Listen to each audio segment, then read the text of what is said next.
Maswerteng hapon po mga ka-STL. Narito na po ang resulta ng STL Laguna para sa araw na to, second draw. May 25, 2025, araw ng linggo. Naway ang mga natayan nyo po mga numero kanina ay manalo nawa ngayong hapong ito, 4 PM. Kaya kunin nyo na po ang inyong mga tickets. Narito na po ang resulta.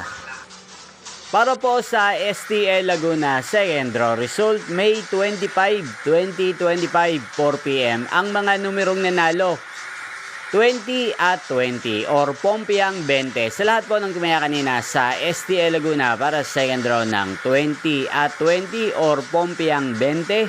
Congrats po sa inyo, panalo po kayo. Again, 20 at 20, Pompiang 20. At ngayong hapong ito sa STL Laguna, atin pong i-shoutout si Ate Lynette ng Laguna na nanonood po sa channel ito araw-araw. Shoutout po sa inyo, Ate Lynette. Sana po iswertehin din ang mga numerong tinatayan nyo sa STL Laguna. Kaya hindi shoutout po natin si Ate Evangeline ng Santa Rosa, Laguna. Shoutout po sa inyo. Sana po ay nasa mabuti kayong kalagayan. At sa lahat po ng mga taga Laguna dyan, especially sa aking mga subscribers, shoutout po sa inyo. Inyo pong napanood ang resulta ng STL Laguna sa channel na to, Roderick Hernandez TV. Magkita-kita pong muli tayo mamayang alas 8 ng gabi. Thank you for watching.